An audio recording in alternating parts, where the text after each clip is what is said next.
So when you arrive at the meet, the first thing you're going to do is find the card holder, which looks like that. And you're going to come over and you're going to find your name,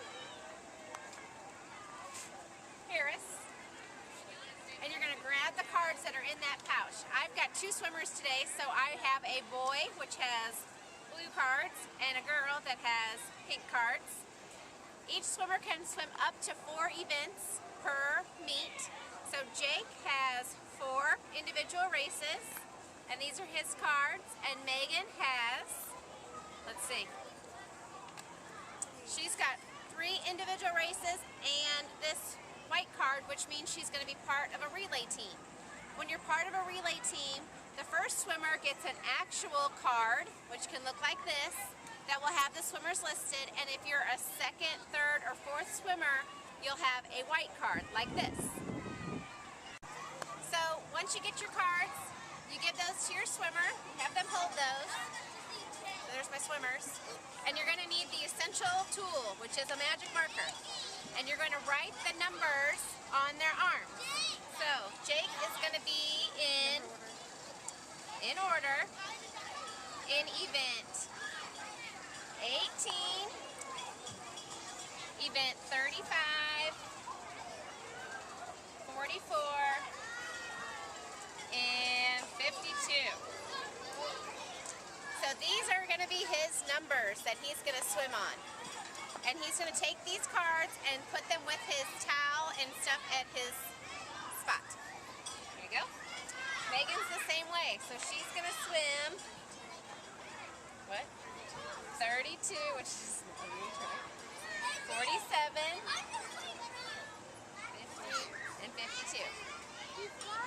Some of the swimmers write down what events they are. So like this is event 54 is 100 free, and they'll go ahead and jot that down too, just so that the swimmer knows what they're going to do. Like that. So also parents will write down the events so that they know what their swimmers are swimming. So I would write an M for Megan and a J for Jake, and I would just jot those numbers on my hand too. So 32, 47, 50, and 52. And the other ones, 18, 35, 44, and 52. And I don't typically write down what events they actually are, just the numbers, so that when they'll say they're on event number 14, then I go, oh, I don't have an event 14.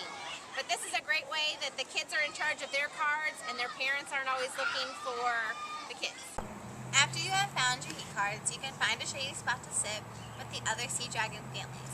Some things you need to bring along to the meet are chairs, check, blankets, check, extra towels, check, spare goggles, check, money for the concession stand, money, check, toys to bring to entertain the kids, check, and sunscreen. Another thing that you have to bring along are markers, only to write your race number on. No other writing is permitted. Excuse me, ma'am. Some of the rules don't allow coolables, so you're gonna have to go out and go put it back. Aw, shucks!